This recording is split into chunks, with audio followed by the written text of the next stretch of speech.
फवाद चौधरी एक वकील है। जब भी कोई वकील गिरफ्तार होता है तो वकला हड़ताल भी करते हैं, उनसे हज़ार यकजहती करने के लिए हर हद तक जाते हैं। लेकिन अभी तक फवाद को कभी एक जगह एक शहर घुमाया जा रहा है, कभी दूसरे शहर घुमाया जा रहा है, तो वकला उस तरह निकले नहीं है जिस तरह आम बाकी वकला के लिए निकलते हैं। तो क्या वजह है फवाद चौधरी को क्यों नहीं इंसाफ मिल रहा?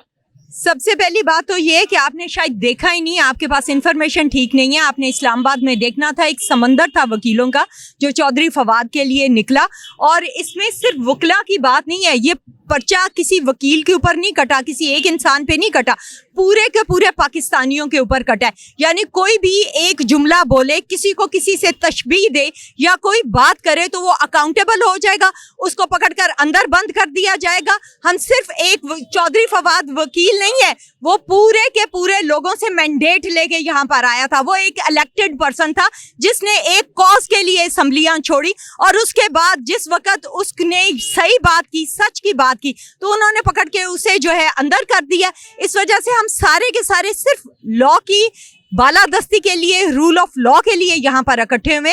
और अभी आप देखते जाएं, अभी तो हमने यहाँ पर आकर पैर रखा है, अभी शायद आपको पैर रखने की जगह नहीं मिलेगी। Thank you. अच्छा, जो अब गद्दारी का मुकदमा दर्ज करने की कोशिश की जा रही है, क्या आप समझते हैं आपसे ज्यादा कानून को कोई नहीं समझ सकता? तो क्या जो उन्होंने एक लफ्ज बोला है कि इसके ऊपर गद्दारी का मुकदमा दर्ज हो सकता है? जो लफ्ज उन्होंने बोला है वो एक तशबीह है, और ये किसी भी तरह से किसी भी किस्म की गद्दारी की डेफिनेशन में फॉल नहीं करती है। मैं तो खुद अमेज़्ड हूँ कि अदालतें अभी तक जो है उन्हें रिहा क्यों नहीं कर रही हैं। उनका जुडिशियल जो है हो जाना चाहिए और उसके बाद फ़ौरन बेल होनी चाहिए। और वैसे हम बहुत ज़्यादा हमें पुर उम्मीद है कि आज अल्लाह के फजल से उनको रिहाई मिलेगी, और हम उसके लिए पूरी कोशिश करें। गद्दारी का तो कोई सवाल ही नहीं पैदा होता। फवाद चौधरी इसी मुल्क में पैदा हुआ, इसी मुल्क में जवान हुआ, इसी मुल्क में उसने प्रैक्टिस की, इसी मुल्क से उसने जो है वोट लिए। कौन सा उसका ऐसा एक्ट है जिससे ये पता चलता है कि उसने कभी भी गद्दारी की हो? मुझे तो आज तक इस किस्म की कोई चीज नजर नहीं आई।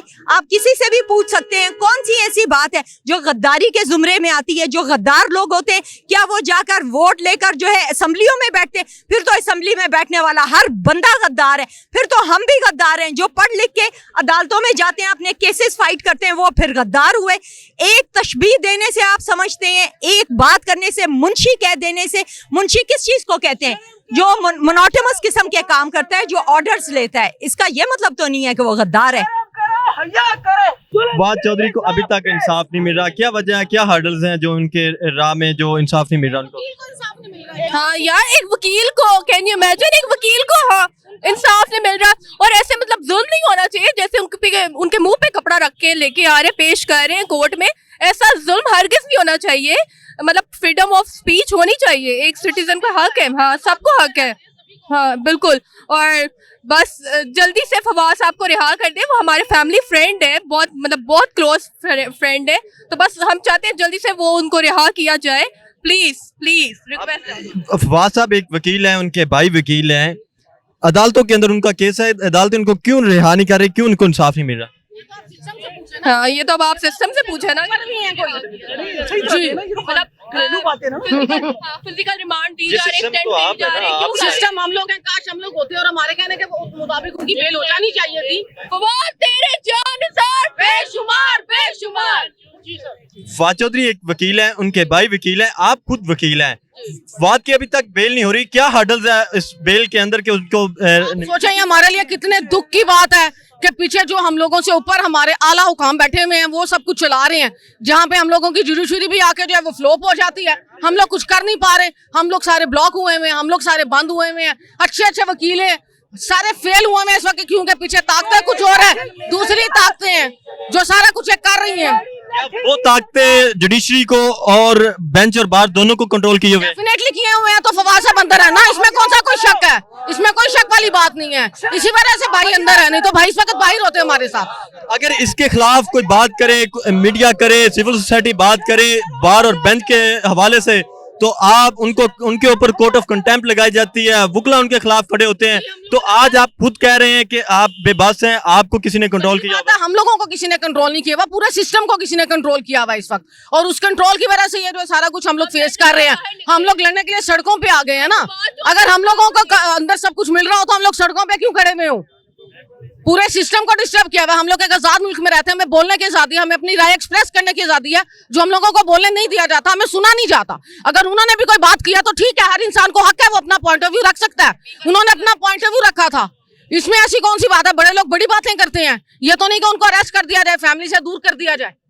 कौन है जो बोलने नहीं दे रहा? कौन है जो आजादी हज़ार राय के ऊपर पाबंदी लगा रहा है? मैं कोई स्पेसिफिक नाम लूं तो वो मैं नहीं ले सकती हूँ। डेफिनेटली सारी बात है, जो सिस्टम चला रहे हैं लोग, आप उनको जाकर इंटरव्यू उनसे भी करें कि भाई आप लोग क्यों नहीं उन्हें छोड़े, क्या प्रॉब्लम है? हम तो यहाँ पे खड़े हैं उनके लिए, सड़क पे आइंदा भी खड़े होंगे, आगे भी जाएंगे, जहाँ जाना पड़ेगा, जहाँ जाना पड़ेगा वहाँ जाएंगे हम। करेगा ना, पूछेगा, जो भी पूछेगा कि कौन है, आप भी जानते हैं, मैं भी जानती हूँ, ठीक है। ये जो पर्दापोशी है ना, ये रहने दें, क्योंकि ये मुल्क जो है इस वक्त एक इदारे ने ये कमाल बनाया हुआ है और उसी इदारे की इंस्ट्रक्शंस के ऊपर बाकी इदारे उनके गुलाम बने हुए हैं और जो वो कहते हैं उसी के मुताबिक वही ये काम करते हैं। तो बात ये है, कभी ये नहीं हुआ किसी जज ने एक दिन में अपना जो ऑर्डर है रिकॉल किया हो। रिमांड खत्म हो गया, जुडिशियल हो गया, जुडिशियल के बाद फिर उन्होंने कहा 2 दिन का रिमांड दें, किसी और पेपर में नहीं, उसी FIR में दें। आप ना वो गद्दारी है ना कुछ है। आप सुने तमाम लीडरान की, नून लीग के जितने लीडरान हैं, आप उनकी सबकी तकरीरें सुने, PPP के लीडरान की तकरीरें सुने आप सारी।